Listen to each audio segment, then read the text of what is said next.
This video is for entertainment purpose only. Everything presented on this video is my personal views and personal opinions. Before taking any financial decision, please consult your financial advisor or do your own research. Hello साथीहरू, आजको भिडियोमा चाहिँ म नेफ्सीको long term analysis गर्नेछु। Long term analysis भन्नाले तपाईँको market साइकलको हामीले analyse गर्नेछौँ। योभन्दा केही वर्ष अगाडि, केही डिकेड अगाडिको मार्केट साइकल अथवा दुईवटा मार्केट साइकललाई तपाईँहरूको माझमा रिप्रेजेन्ट गर्दै म आउँदो मार्केट साइकल जुन अहिले थर्ड मार्केट साइकलको रूपमा चाहिँ मैले लिएको छु त्यो कसरी चल्नेछ, आउँदो दिनहरूमा लङ टर्म रूपमा चाहिँ कसरी एक्सन हुनेछ भनेर चाहिँ त्यो कुराहरू चाहिँ तपाईँलाई म प्रेजेन्ट गर्छु। अभियसली यो भिडियो चाहिँ स्विङ ट्रेडरहरूको लागि अथवा जसले चाहिँ मिड टर्म गर्नुहुन्छ, लङ टर्म गर्नुहुन्छ उहाँहरूको लागि त्यति बेनिफिसियल नहोला सर्ट टर्ममा, तर चाहिँ अभियसली मार्केटलाई एउटा ठुलो स्टोरीको रूपमा लिन हेर्न सक्नुहुन्छ भने यो भिडियो चाहिँ हेल्पफुल हुनेछ। भिडियोमा मैले कभर गर्ने कुराहरू भनेको चाहिँ मैले मार्केट साइकलको डिस्क्रिप्सन दिनेछु, त्यसपछि मार्केट साइकल दुईवटा साइकललाई रिप्रेजेन्ट गर्नेछु, अनि त्यसपछि त्यो कुराहरूलाई चाहिँ अहिलेको साइकलसँग कसरी रिलेट गर्न सकिन्छ त भनेर चाहिँ अहिलेको साइकलको चाहिँ मैले चाहिँ पोसिबिलिटीहरू चाहिँ तपाईँको माझमा रिप्रेजेन्ट गर्नेछु। Okay, before taking any time म चाहिँ यो तपाईँले स्क्रिनमा के देखिराख्नु भएको छ भनेर त्यसलाई चाहिँ म केही डिस्क्राइब गर्न चाहन्छु। यो भनेको चाहिँ मार्केट साइकल हो, एउटा मार्केट साइकल भनेपछि यो भनेको चाहिँ एउटा मार्केट साइकल, अनि यो भनेको चाहिँ अहिले हामी चलिरहेको जुन करेन्ट मार्केट साइकल छ त्यो भनेको चाहिँ यो मार्केट साइकल हो। अब मार्केट साइकल भनेको कस्तो भने, मार्केट साइकल भनेको एउटा एउटा सानो लेभलबाट एउटा डिपबाट चाहिँ त्यसको टपसम्मको हामीले चाहिँ टपसम्मको एउटा चाहिँ साइकललाई मार्केट साइकलको रूपमा चाहिँ मैले लिने गर्छु, अरूले नि यसै गरेर लिन्छ। अनि त्यसपछि यो मार्केट साइकलबाट हामीले चाहिँ के थाहा पाउन सक्छौँ भनेपछि हामी यो साइकलको पिकमा छौँ कि बटममा छौँ। अब तपाईँले कहाँनिर बटम मान्नुहुन्छ, मैले कहाँनिर मान्छु त्यो चाहिँ अब डिबेटफुल नै हुन्छ, तर त्यसको त्योतर्फ नलागेर अहिले चाहिँ मेरो कुराहरू मात्रै हेरौँ। अब चार्टको कुरा गर्ने हो भने फर्स्टमा चाहिँ यो भनेको लोगेरिथमिक चार्ट हो। तपाईँले यदि नेफ्सीको चार्ट हेर्नुभयो भने नेफ्सी अल्फामा, मैले अहिले वेबसाइट नेफ्सी अल्फा युज गरेको छु, नेफ्सी अल्फामा गएर हेर्नुभयो भने यस्तो टिपिकल यस्तो चार्ट देख्नुहुन्छ। अनि यो चार्ट भनेको चाहिँ यसले चाहिँ तपाईँको नम्बरमा देखाउँछ कति नम्बर ग्रोथ भयो भनेर, क्यान्डलस्टिक चार्ट नै हो तर यसले चाहिँ नम्बरमा ग्रोथ देखाउँछ। मैले चाहिँ मार्केट साइकल एनालाइज गर्नको लागि लोगेरिथमिक चार्ट अथवा यसको चाहिँ लोगेरिथमिक स्केलमा यो भ्यालुहरूलाई पुट गरेको चार्ट चाहिँ म हेर्ने गर्छु, किनभनेपछि यसले चाहिँ तपाईँको कतिको ग्रोथ भयो त र कतिको ग्रोथ देखाउन आउन बाँकी छ साइकलमा भनेर चाहिँ एकदम मजाले चाहिँ यसले चाहिँ देखाउँछ। अनि यसलाई चाहिँ अटो गराउँदा पनि भयो अथवा नगराउँदा पनि भयो यसरी। अनि त्यसपछि चाहिँ इन्डिकेटरहरू चाहिँ मैले त्यति धेरै युज गरेको छैन। यहाँ भनेको चाहिँ यो टाइम फ्रेम भनेको विकलीमा हो। विकली गराउनुको कारण भनेको मैले चाहिँ धेरै डेटाहरू देख्न सक्छु, द्याट्स वाइ हो। डेमा चाहिँ डेम र विकलीमा चाहिँ त्यो क्लोजिङ प्राइस फरक हो, अनि चार्टहरू चाहिँ अलिकति लामो देखिन्छ, त्यस्तो डिफ्रेन्ट हुँदैन। अनि त्यसपछि इन्डिकेटरको रूपमा चाहिँ स्पेसिफिक हुने हो भने मैले चाहिँ यहाँ युज गरेको छु दुईवटा मुभिङ एभरेजहरूलाई। फर्स्टको मुभिङ एभरेज भनेको हेर्न सक्नुहुन्छ 21 विक मुभिङ एभरेज, अर्को भनेको 100 विक मुभिङ एभरेज। यो दुवैहरू चाहिँ लङ मुभिङ एभरेज हो, तर मैले चाहिँ यहाँ चाहिँ 21 विक मुभिङ एभरेजलाई सर्टको रूपमा लिएको छु। अनि त्यसपछि चाहिँ इन्डिकेटर आरएसआई म्याकडी कुनै पनि छैन।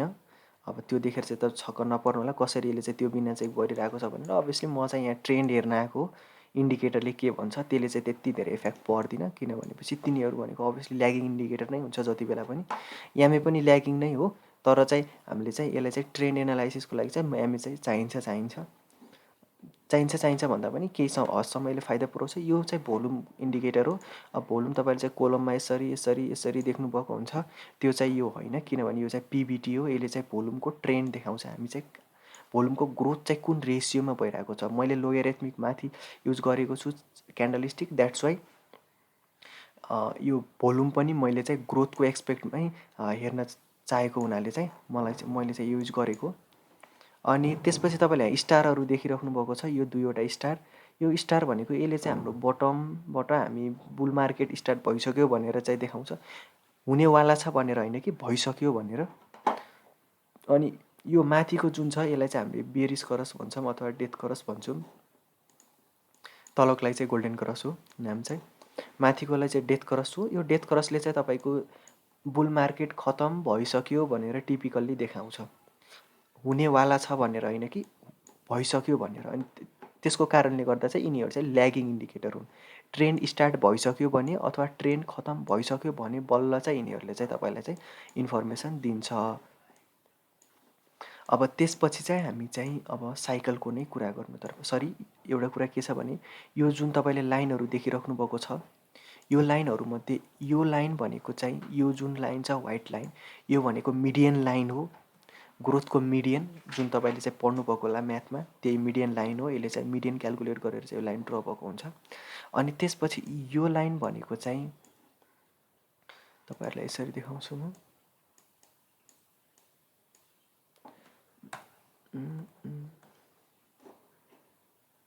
सरी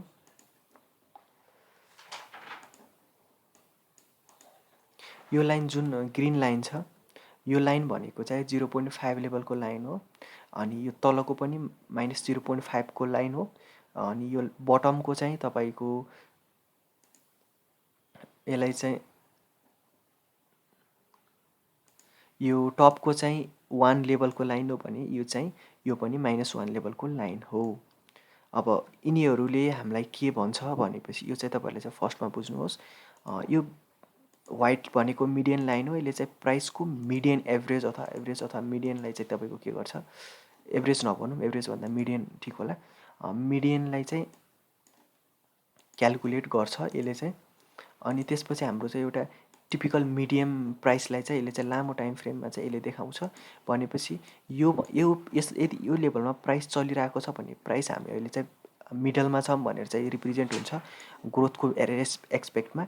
तर यदि तलको लाइन हेऱ्यौँ भने हामी चाहिँ अहिले चाहिँ डिपमा जाँदैछौँ भनेर भन्छ अथवा बटम छुँदैछौँ। अनि त्यसपछि यो माथिको ग्रिनले चाहिँ हामी चाहिँ पिक छुँदैछौँ भनेर चाहिँ देखाउँछ। यो माथिको जुन रेड लाइन छ त्यो भनेको 1 लेभलको लाइन हो। यो 1 लेभलको लाइनले चाहिँ तपाईँको हामी चाहिँ पिकमा छौँ भनेर देखाउँछ। एकदम पिक अथवा इन्टेन्स पिक। ग्रिनले चाहिँ पिकमा जाँदैछौँ अथवा पिक नै यही हुनसक्छ भनेर भने तलकोले चाहिँ हाम्रो चाहिँ बटम हो भनेर चाहिँ यसले चाहिँ देखाउँछ। अभियसली इन्ट्री लिने कुरो भनेको तपाईँको कुरा हो। सर्ट लिनुहुन्छ कि लङ लिनुहुन्छ त्यो पनि तपाईँकै कुरा हो। अनि त्यसपछि अब चाहिँ म तपाईँलाई फर्स्ट साइकलमा के भएको हो त भनेर देखाउँछु। फर्स्ट साइकल भनेको चाहिँ यहाँदेखि यहाँसम्मको ड्युरेसनलाई चाहिँ फर्स्ट साइकलको रूपमा लिन सकिन्छ। अनि फर्स्ट साइकलमा भएको भनेको तपाईँको स्टार्टिङ हाम्रो एउटा फेब्रुअरीको 2004बाट चाहिँ हाम्रो चाहिँ बुल मार्केट चाहिँ स्टार्ट हुन थाल्यो सम सर्ट अफ। अनि त्यसपछि चाहिँ हामी चाहिँ यसरी माथि जाँदा जाँदा चाहिँ बिचमा सानो करेक्सन हुँदा हुँदै चाहिँ हाम्रो चाहिँ 4 इयर नियरली अगस्त 2008मा चाहिँ हाम्रो यो साइकलको चाहिँ के भयो खतम भयो। यदि हामीले 1673 डेजको चाहिँ यो साइकल थियो है। 233 भनेको बार भनेको 1 बार इज इक्वल टु 1 विक हुन्छ। त्यही भएर चाहिँ हामीले यसलाई टाइम्स 7 गऱ्यौँ भने 1637 आउँछ। अनि त्यसलाई मैले यहाँ डिभाइड गरेको छु। यो भनेको नियरली 4.3 इयर्स हुन जान्छ। मतलब 4 वर्ष र अरू केही वर्षहरू चाहिँ यसमा चाहिँ तपाईँले हेर्न सक्नुहुन्छ। यति चाहिँ यसको टाइम फ्रेम थियो फर्स्ट साइकलको। अब दोस्रो साइकलको टाइम फ्रेम हेऱ्यौँ भने हामीले 1631 डेजको टाइम फ्रेम देख्छौँ। यो भनेको 228 विक्सको छ। अब अभियसली मार्जिन इरर हुन्छ यो चार्टहरूमा। अब किनभने हामी चाहिँ ठुलो टाइमले हेर्न सक्छौँ। कसैले बटमलाई यो लेभललाई बटम मान्छ भने कसैले यो लेभललाई बटम मान्छ। त्यसले चाहिँ सानो 1 विक्स 2 विक्स अथवा 3 विक्सको चाहिँ डिफ्रेन्स आउँछ। त्यसले चाहिँ त्यति इफेक्ट गर्दैन। तपाईँले चाहिँ अहिले चाहिँ ठुलो स्केलमा हेरिरहनु भएको छ त्यही भएर त्यति प्रिसाइज हुनुपर्ने जरुरत छैन। अब सेकेन्ड साइकलमा हाम्रो 228 बारसम्मको थियो। अनि त्यसपछि अब हामीले यही हिसाबमा चाहिँ हाम्रो साइकल चाहिँ कति 221 बारको हुनसक्छ। किनभने 223 र 228को डिफ्रेन्सलाई यदि हामीले त्यही डिफ्रेन्सलाई यहाँ राख्यौँ भने 221 बार्स हुन आउँछ। अब त्यसपछि चाहिँ यो भनेको हाम्रो बुल मार्केट कतिको लामो हुनसक्छ भनेर चाहिँ हामीले यहाँबाट यसरी थाहा पायौँ। तपाईँहरूले पनि मजाले हेर्न सक्नुहुन्छ है। अब त्यसपछि भोल्युमको कुरा एकछिनपछि गरौँला। अनि त्यसपछि चाहिँ तपाईँहरूले चाहिँ हेर्न सक्नुहुन्छ कि अहिले चाहिँ जुन मुभिङ एभरेजहरू छन् यो मुभिङ एभरेजको लाइनहरू यिनीहरू चाहिँ डिफ्रेन्स यति धेरै छ। यिनीहरूको डिफ्रेन्स जति धेरै भयो हामीलाई यिनीहरूले के इन्फर्मेसन दिन्छ भनेपछि हामी चाहिँ त्यति टाढा छौँ कि बियर मार्केट स्टार्ट हुनुभन्दा अगाडि अभियसली यिनीहरू चाहिँ ल्यागिङ हो, त्यही भएर चाहिँ पछि नै यिनीहरूले इन्फर्मेसन दिन्छ। तर टाढा भएको भनेको चाहिँ राम्रो, नजिक हुँदै आउँछ भनेको चाहिँ हाम्रो चाहिँ त्यहाँ लङ टर्म प्राइसलाई चाहिँ जुन सर्ट टर्म प्राइस छ त्यसले चाहिँ थोरैमा जित्न आँटिसक्यो भनेर हुन्छ। त्यसले चाहिँ हामी चाहिँ सर्ट टर्म प्राइस घट्दै गइरहेको छ भनेर देखाउँछ। अनि त्यसले चाहिँ हामी चाहिँ डाउन ट्रेन्डमा हेडेड भइसक्यौँ भनेर चाहिँ इन्फर्मेसन दिन्छ। अब त्यसपछि चाहिँ कुरा गर्ने हो भने ड्युरेसनको कुरा भयो। अब दुईवटा साइकलको हामीले चाहिँ ग्रोथलाई सिम्पली हेरौँ। अब यिनीहरूलाई रिलेट गर्ने कुरा चाहिँ म एकछिनपछि गर्नेछु। ग्रोथ भनेको पहिलो साइकलमा नियरली 463% को ग्रोथ भएको थियो बटमबाट क्यालकुलेट गर्ने हो भने। दोस्रो साइकलमा पनि अभियसली मार्केट साइकलको रिपिटेसन हुन्छ, त्यही भएर चाहिँ हामीले चाहिँ 500% को ग्रोथ भएको छ। तर यसले चाहिँ हामीले 500% नै ठ्याक्क मान्न सक्छौँ, किनभने यसमा चाहिँ +20% को मार्जिन इरर, यसमा चाहिँ -20% को मार्जिन इररको रूपमा चाहिँ हामीले लिन सक्छौँ। 470 अथवा 80% यसरी भएको छ होइन। अब यही चिजलाई हामीले चाहिँ थर्ड साइकलसँग रिपिट गऱ्यौँ भने हामीले चाहिँ ड्युरेसन त हाम्रो कतिसम्म आउँछ भनेर भइसक्यो। अब हामीले चाहिँ यही चिजलाई रिलेट गऱ्यौँ भने 522% आउँछ। अभियसली हामी योभन्दा हाम्रो टार्गेट भनेको अलिकति तल नै हुनुपर्छ, 400%। अनि त्यो भएर चाहिँ 7000 हामी चाहिँ हाम्रो एउटा टार्गेट भनेको 6700 अथवा 6800 को चाहिँ हामीले चाहिँ एउटा फर्स्ट टार्गेट चाहिँ यो साइकलमा राख्न सक्छौँ। टार्गेट भन्दा पनि एउटा चान्स छ भनेको है। अनि म तपाईँलाई एउटा कुरा के भन्छु भनेपछि यो टार्गेटहरू जुन यो रिप्रेजेन्ट गरेको छ यसलाई हेरेर अहिले भनेको इन्ट्री लिने टाइम होइन। तपाईँ चाहिँ अहिले चाहिँ बुल मार्केटमा छु, बुल मार्केटको चाहिँ म फाइदा उठाउन चाहन्छु, अरू जसरी अपवर्डमा गएर चाहिँ फाइदा लिइरहेको छ म नि त्यो साइकलको बिचमा फाइदा उठाउन चाहन्छु भनेपछि त्यो चाहिँ तपाईँले त्यो हिसाबले इन्ट्री लिन ठिक हुन्छ। तर चाहिँ तपाईँले चाहिँ यो स्पेसिफिक टार्गेटलाई लिएर म यदि 2x गराउँछु आफ्नो मनी, 3x गराउँछु भनेर चाहिँ त्यसरी हेडेड गर्नुभयो भनेपछि तपाईँ चाहिँ कति बेला बियर मार्केट स्टार्ट हुन्छ र तपाईँ चाहिँ 4 वर्ष फेरि कुर्नुपर्ने हुनसक्छ। त्यो भएर चाहिँ तपाईँ चाहिँ अलिकति होस पुऱ्याउनुपर्छ इन्भेस्टमेन्ट गर्ने बेलामा। अनि त्यो हिसाबले हेर्ने हो भने 6800 भनेको नियरली 7000 भनेको हाम्रो चाहिँ एउटा पहिलो टार्गेट जुन भनेको इन्टेन्स टार्गेट छ त्यो चाहिँ हुन्छ। अब एउटा हामीले यहाँबाट के कुरा हेर्न सक्छौँ भने यो तपाईँले यहाँ हेर्नुहोस् कि जुन मैले अघि ग्रिन लाइन भनेको थिएँ -1 को लाइन, पहिलो साइकल भनेको -1 को लाइनबाट स्टार्ट भएर माथिपट्टि चाहिँ -0.5 कोबाट स्टार्ट भएर +1 को लाइनसम्म छोएको छ। यहाँ माथि हेर्नु है, रेड लाइनलाई टच गरेको छ। तर तपाईँले भन्न सक्नुहुन्छ कि किन हामीले सेकेन्ड साइकलमा चाहिँ पिक टच गरेनौँ त, किन हामी यो 0.5 प्लसबाट नै डाउन ट्रेडमा हेडेड भयौँ। यसको सिधा एन्सर छ, किन भनेपछि हामी चाहिँ बटममा यो -1 को लाइन छोएको थियौँ। यहाँ हेर्न सक्नुहुन्छ, यहाँ छोएको छैन, त्यही भएर चाहिँ यति ग्रोथ चाहिँ यति भएको थियो। तर यहाँ चाहिँ -1बाट हेडेड भयौँ, त्यही भएर चाहिँ हाम्रो मार्केटको टप भनेको चाहिँ यो मात्र हुन पुग्यो। हामी चाहिँ यो इन्टेन्स एरियाभित्र नै छिरेनौँ। अब त्यसलाई हेर्ने हो भने अब यो पालि हामी रेड लाइन छोएको छौँ त छैन। इट मिन्स हामीले चाहिँ के प्रोबेबिलिटी छ भनेपछि हामी चाहिँ माथिको रेड लाइन अथवा माथिको +1 लेभल हामीले छुन्छौँ भनेर त्यो हिसाबले हेर्ने हो भनेपछि चाहिँ हाम्रो 6800 को चाहिँ टार्गेट चाहिँ हुन सक्छ। अनि त्यसपछि यो भने त्यो कारणले गर्दा चाहिँ हाम्रो चाहिँ यो चाहिँ फर्स्ट टार्गेट हुन्छ। अब सेकेन्ड अरू दुईवटा टार्गेटहरू पनि तपाईँले देखिराख्नु भएको छ। त्यो टार्गेट चाहिँ किन हुन्छ भनेर चाहिँ मैले किन त्यो चाहिँ लेभलमा लिएको भनेर चाहिँ त्यो चाहिँ म भन्छु अब एकछिनको। अब हेरौँ हामीले पिक टु पिक ग्रोथ, यो एउटा अर्को मेजर हो हामीले चाहिँ पिक क्यालकुलेट गर्नको लागि। यदि पहिलेको पिकदेखि फर्स्ट पिकदेखि सेकेन्ड पिकको हामीले ड्युरेसन हेऱ्यौँ भने पर्सेन्टेज ग्रोथ हेऱ्यौँ भने 61% को ग्रोथ भएको छ। अब यही चिजलाई हामीले चाहिँ एनालाइज नभनौँ, रिलेट गर्न खोज्यौँ भने यहाँबाट 60%को ग्रोथ यदि हामीले हेऱ्यौँ भने हाम्रो भनेको ग्रोथ हाम्रो टार्गेट भनेको चाहिँ 3000 लेभलको आउँछ। 3138 यो जुन छ मैले अघि हेरेको थिएँ, त्यही भएर चाहिँ मैले फिक्स गरेको छु। यसरी यो पिकबाट यो पिकसम्मको ग्रोथ यति % छ भने यो पिकबाट यो पिक थर्ड पिकसम्मको ग्रोथ पनि यही हुनसक्छ भनेर चाहिँ हामीले हेऱ्यौँ भनेपछि हाम्रो टार्गेट भनेको 3000 को हुन्छ। अब तपाईँहरूले चाहिँ सोच्न सक्नुहुन्छ कि 2500 मा त अहिले नै छौँ हामी, 500 मात्रै बढ्छ त यो साइकलमा भनेर। It is only a probability. यो चाहिँ के हो, एउटा हुनसक्ने चिज हो, यही नै हुन्छ भनेर मैले भनेको होइन। टाइम अहिले हामीसँग जति पनि छ, अहिले हामी जम्मा 50 विक्स मात्र कम्प्लिट गरेको छौँ यहाँबाट यहाँसम्म 50 विक्स। यो 50 विक्स भइसकेको छ, त्यही भएर चाहिँ 221 माइनस 50 गऱ्यौँ भने 221 माइनस यदि 50 गऱ्यौँ भने 171 आउँछ। यसलाई हामीले टाइम सेभ गऱ्यौँ भने 1197 डिभाइडेड बाई 365 गऱ्यौँ भने हाम्रो आउँछ नियरली 3 इयर्स अझै बाँकी छ। इट मिन्स कि अझै पनि हाम्रो बुल मार्केटलाई चाहिँ 3.2 लाई नहेरेर 3 इयर्स नै हेऱ्यौँ भने there is a lot of room for the NEPSE to grow. अनि यसले चाहिँ तपाईँको बिचमा करेक्सन हुन्छ, कन्सोलिडेसन फेज हुन्छ, त्यो भएर चाहिँ 3000 को हाम्रो पहिलो टार्गेट चाहिँ हुनुपर्छ। यसलाई चाहिँ मैले त्यसरी लिन्छु है।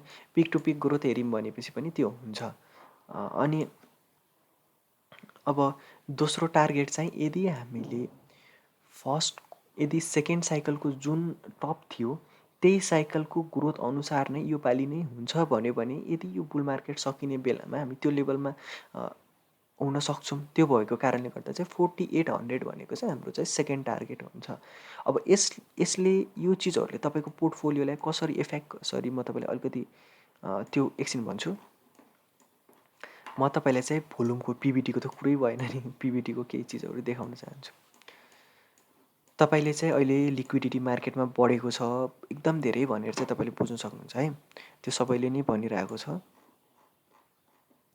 अब त्यसपछि म तपाईँलाई सेकेन्ड पिक भनेको यो छ अगस्तको 2016। अगस्तको 2016 भन्दा अगाडिको तपाईँको पिबिटीको ग्रोथ चाहिँ म तपाईँलाई देखाउन चाहन्छु। 2016 अगस्त।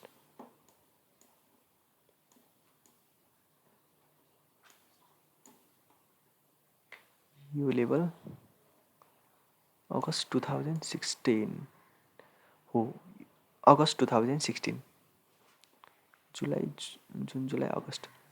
यदि हामीले यहाँबाट बटम, यो भोल्युम अब यहाँ ठिक छ कि छैन त्यो चाहिँ म डेटा कम्प्लिट हो कि होइन त्यो चाहिँ अलिकति डाउटफुल छु, किनभने यति बटममा त नहुनुपर्ने हामी, तर हामीले यहीँबाट नै क्यालकुलेट गऱ्यौँ भने हाम्रो यसको ग्रोथ भनेको नियरली तपाईँले हेर्न सक्नुहुन्छ, वेट, बटमबाट नियरली 5000% को चाहिँ ग्रोथ भएको छ। 5000 लेभलको पिबिटीमा 5000 को ग्रोथ आउनु भनेको एकदम धेरै नै हो। अनि यही चिजलाई हामीले चाहिँ यहाँबाट हेऱ्यौँ भने जनवरी 2020 बाट हेऱ्यौँ भने यो लेभलबाट यदि हामीले यो लेभलबाट हेऱ्यौँ भने हाम्रो चाहिँ 250% अथवा हामीले बटमबाट नै हेऱ्यौँ भने पनि, यहीँबाट हेऱ्यौँ भने पनि हाम्रो चाहिँ 1000% को पनि ग्रोथ भएको छैन भोल्युम लिक्विडिटीमा। अब यो चाहिँ नम्बरमा होइन कि यो चाहिँ ग्रोथको रेसियोमा चाहिँ यसले चाहिँ पिबिटीले देखाउने गर्छ। त्यही भएर चाहिँ यति पनि भएको छैन। त्यही भएर चाहिँ नम्बरमा लिक्विडिटी धेरै देखे तापनि मार्केटमा लिक्विडिटी आउनुपर्ने अझै धेरै रुमहरू छ, धेरै ठाउँहरू छ है। त्यो भएर चाहिँ अहिले चाहिँ चिन्ता लिनु पर्दैन। अब यो कुराहरूले चाहिँ तपाईँको पोर्टफोलियोमा कसरी असर पर्छ, तपाईँ चाहिँ नेप्से होल्ड गर्दै हुनुहुन्छ भने तपाईँहरूले चाहिँ कुन पोजिसन लिँदा ठिक हुन्छ भन्दा अभियसली मैले भनिसकेँ, तपाईँ चाहिँ साइकलमा चढ्न सक्नुहुन्छ तर कम्प्लिटली रिले चाहिँ नहुनु होला यो साइकलमा है। अब लङ टर्मको लागि त अब तपाईँले यो साइकलमै म जतिसम्म चढ्छु भन्नुहुन्छ भने तपाईँ चाहिँ okay, you can take your long position. But तपाईँ यदि होल्ड गर्दै हुनुहुन्छ भनेपछि तपाईँले चाहिँ आफ्नो टार्गेटहरूलाई चाहिँ सेट गर्नुपर्छ। टार्गेट कुन हिसाबले सेट गर्नुहोस् भने आफ्नो प्रिन्सिपल जुन इन्भेस्ट गर्नुभएको छ त्यो चाहिँ जति सक्दो चाँडै मैले चाहिँ रिटर्न पाइसक्छु भनेर। It means buy in part sell in part. यदि तपाईँसँग 100 किता छ भने, 100वटा स्टक छ भने तपाईँले चाहिँ 3000मा एउटा टार्गेट राख्नुहोस्, अर्को भनेको 4500 प्लस राख्नुहोस्। 48 भनेको चाहिँ 4800 नराख्नु होला, किनभने सबै ट्रेडरहरूले यही चिजलाई हेरिरहेको हुन्छ। रेजिस्टेन्स यही चिजहरूमा नै हुन्छ। अनि साइकोलोजिकल रेजिस्टेन्स भएको कारणले गर्दा चाहिँ तपाईँको चाहिँ सबैले एकैपाल्टी बेच्ने हुँदा तपाईँको चाहिँ सेल नहुन सक्छ। त्यही भएर चाहिँ उनीहरूभन्दा अलिकति चाँडै हामी चाहिँ बेच्नुपर्छ। अभियसली व्हेलहरूको त कुरा नै त्यही भइगयो। अनि त्यसपछि थर्ड भनेको चाहिँ योभन्दा माथिको भनेको तपाईँको चाहिँ पुरा 3000 लेभलभन्दा माथिको जति तपाईँले इन्भेस्टमेन्ट हुन्छ त्यो भनेको 3500 अथवा 30,000भन्दा माथिको चाहिँ तपाईँको ओभरअल त्यो भनेको प्रोफिट मात्रै हुनुपर्छ, ताकि तपाईँ जुन कुनै बेला पनि मार्केट डाउन ट्रेन्डमा हेडेड भयो भने यसरी हामी डाउन ट्रेडमा हेडेड भयौँ भने तपाईँले चाहिँ कुनै पनि इफेक्ट पर्दैन। मार्केट चाहिँ बुलिस होस् चाहे चाहिँ बेरिस होस्, मार्केट चाहिँ जहिले पनि तपाईँ चाहिँ अलवेज प्रोफिटमा हुनुहुन्छ। त्यही भएर चाहिँ तपाईँलाई मार्केटको सिचुएसनले कुनै पनि इफेक्ट गर्दैन। तपाईँ पार्ट टाइम ट्रेडर हुनुहुन्छ भने तपाईँ चाहिँ अरू काममा तपाईँले कम्प्लिटली फोकस लाउन सक्नुहुन्छ, किनभने प्राइस बढिरहेको घटिरहेको भनेको तपाईँको पोर्टफोलियो घटिरहेको बढिरहेको भनेको तपाईँको प्रोफिट घटेर बढिरहेको हो, तपाईँको प्रिन्सिपल जुन इन्भेस्ट गर्नुभएको छ त्यो होइन। अलिकति प्रोफिट बुक गर्ने स्ट्राटेजी एप्लाई गर्नुहोस्। त्यसको स्ट्राटेजीको बारेमा म पछि अलि विस्तृत रूपमा भिडियो ल्याउनेछु। तर अहिले चाहिँ तपाईँले यो टार्गेटहरूलाई चाहिँ माइन्ड मेकअप गर्न सक्नुहुन्छ। अनि यो भयो चाहिँ बुल मार्केटको कुरो। अब बुल मार्केट सकिसक्यो भने हामी चाहिँ बेरिस मार्केटमा हेडेड हुन्छौँ। बेरिस मार्केट भनेको नियरली 175 अथवा 77 डेजको हुन्छ। यदि मैले यसलाई क्यालकुलेट गरेँ भने 117 डिभाइडेड बाई 365 गरेँ भने टाइम्स 7, एकैछिन 175 टाइम्स 7 डिभाइडेड बाई 365 यो गऱ्यो भने नियरली 3 इयर्सको अथवा 3.2 इयर्सको हाम्रो भनेको बियर मार्केट हुन्छ। यदि तपाईँले मार्केट साइकलको टप थाहा पाउनु भएन, त्यो बेला इन्ट्री लिनुभयो अथवा त्यो बेला बेच्नु भएन, प्रफिट बुक गर्नु भएन भने तपाईँलाई चाहिँ 3 इयर्स अथवा 3.5 इयर्सको तपाईँले चाहिँ होल्ड गर्नुपर्छ। किनभने मार्केट भनेको त्यो बेलामा चाहिँ तपाईँको अभियसली कुनै विकमा चाहिँ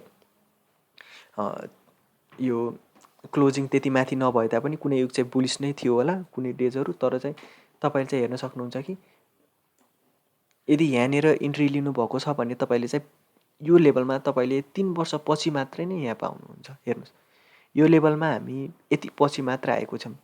यो लेभलमा आउनको लागि हामीलाई यत्रो टाइम लागेको छ। योभन्दा माथिको चाहिँ तपाईँको प्रोफिट हुन्छ। हो, योबाट बस्नको लागि चाहिँ हामी चाहिँ मार्केट साइकल अभियसली एकदम मजाले बुझ्नुपर्छ। अनि बल्ल हामी चाहिँ ट्रेड गर्न आउन सक्छौँ। अब यही हिसाबलाई हेर्नुभयो भने यहाँनिर पनि 175 विक्सको नै छ। मैले अघि हेरेको थिएँ 176 विक्सको बियर मार्केट पछि हामी चाहिँ बुल मार्केटमा हेडेड भएको छौँ। अब यो पछि पनि अभियसली त्यही नै हुन्छ। अब यो भनेको कुराहरूलाई चाहिँ तपाईँले चाहिँ कपीमा टिपेर चाहिँ तपाईँले चाहिँ एउटा चाहिँ रफ आइडिया लिन सक्नुहुन्छ बुल मार्केट र बियर मार्केट। मैले चाहिँ धेरै भिडियोहरू हेरेको थिएँ, उनीहरूले चाहिँ सर्ट टर्ममा मात्रै फोकस भएर चाहिँ मार्केटको पिक र बटमको बारेमा चाहिँ कसैले कुरा नगरेको भएर चाहिँ मैले यसको बारेमा भिडियो बनाएको हो। यसरी चाहिँ तपाईँले चाहिँ एउटा रफ आइडिया मार्केट टपको बारेमा लिन सक्नुहुन्छ। मार्केट टप हामी प्रिडिक्ट गर्न अत्यन्त गाह्रो छ। त्यही भएर चाहिँ मैले तपाईँलाई यति ठुलो टार्गेटहरू, यति डिफ्रेन्स भएको टार्गेटहरू चाहिँ तपाईँलाई दिइरहेको छु। तपाईँले चाहिँ यही हिसाबले आफ्नो पोर्टफोलियोलाई म्यानेज गर्नु, प्रोफिट बुकिङ गर्ने स्ट्राटेजीहरू बनाउनुहोस्। एउटा चाहिँ ग्याम्बलर जसरी मार्केटलाई नहेरेर एउटा चाहिँ ट्रेडर जसरी मार्केटलाई हेर्ने बानी बसाल्नुभयो भने तपाईँले चाहिँ प्रोफिट नकमाए पनि आफ्नो एकाउन्ट चाहिँ रेक्ट हुनबाट बचाउन सक्नुहुन्छ। अब हामी चाहिँ यो साइकलको हामी कहाँनिर छौँ त भनेर तपाईँलाई लागिरहेको होला। त्यो हेर्ने हो भने यो पालिको साइकल भनेको यहाँबाट स्टार्ट भएको साइकल होइन, यहाँबाट स्टार्ट भएको साइकल हो। फर्स्ट साइकलसँग हामीले यसलाई रिलेट गर्न सक्छौँ। हाम्रो सिम्पल एन्सर भनेको चाहिँ यो जुन अपवर्ड ट्रेन्ड छ, यी अपवर्ड ट्रेन्डलाई चाहिँ यहाँ फलो भइरहेको छ। अनि यो मिडियन लेभलमा माथि गइसकेपछि हामी चाहिँ मुभिङ एभरेजलाई टच गर्न एउटा सानो करेक्सन आएको छ। यहाँ हेर्न सक्नुहुन्छ सेम थिङ रिपिट भइरहेको छ। आइडेन्टिकल नभनौँ तर समहाउ सिमिलर चिज चाहिँ यहाँ भइरहेको छ। त्यही भएर चाहिँ यही चिज चाहिँ यहाँ फलोअप हुन्छ अथवा हुनसक्छ भनेर चाहिँ भन्न सकिन्छ। एउटा सानो करेक्सन, त्यसपछि चाहिँ विकलीमा चाहिँ हामी चाहिँ हेडेड हुन्छौँ अपवर्ड। अब यसरी ठाडो किन अपवर्ड मार्केट यसरी जाँदिन भने चाहिँ यो भनेको क्लोजिङ प्राइसले गर्दा हो। हामी विकलीमा चाहिँ हाम्रो नियरली जहिले नि यस्तै धेरैहरू साइकलहरू यस्तो हुन्छ। यहाँबाट हेर्नुहोस् कस्तो ठाडो मुभ नै भएको छ, किनभने यो डेली प्राइस होइन कि, यो चाहिँ विकली प्राइस हो। विकली ओपनिङ र क्लोजिङ यसरी नै हुन्छ हाम्रो बुल मार्केटमा। मन्थली हेर्नुभयो भने त झन् मन्थलीमा त 2-3वटा क्यान्डल माथि फर्केको हुन्छ, त्यति मात्रै हुन्छ। ल आजको लागि चाहिँ यति नै। ल यही कुरालाई लिएर तपाईँले चाहिँ आफ्नो पोर्टफोलियो अथवा आफ्नो स्ट्र्याटेजीमा तपाईँले इन्भल्भ गर्न सक्नुहुन्छ अथवा हेर्न सक्नुहुन्छ। अभियसली यो मेरो एनालाइसिस हो, मेरो भ्युज हो, म कम्प्लिटली रङ पनि हुन सक्छु। अब त्यो भएर चाहिँ तपाईँले आफ्नो अलिकति ब्रेन युज गर्न सक्नुहुन्छ। Thanks for watching. मैले आउने भिडियोहरूमा चाहिँ सर्ट टर्म एनालाइसिसहरू गर्नेछु। कस्तो भिडियो चाहिएछ, के चाहिएछ त्यो चाहिँ तपाईँले कमेन्ट गरेर भन्न सक्नुहुन्छ। अथवा कुनै कन्फ्युजन छ भिडियोमा, कुनै यो कसरी चार्टहरू चाहिँ तपाईँले हेर्न सक्नुहुन्छ भने त्यो चाहिँ तपाईँले हेर्न सक्नुहुन्छ। तपाईँले चाहिँ कमेन्ट गर्न भन्न सक्नुहुन्छ अथवा हाम्रो टेलिग्राम च्यानलमा जोइन भएर हामीसँग चाहिँ प्रत्यक्ष रूपमा कुरा गर्न चाहिँ तपाईँ चाहिँ मसँग प्रत्यक्ष रूपमा चाहिँ कुरा गर्न सक्नुहुन्छ। Thanks for watching.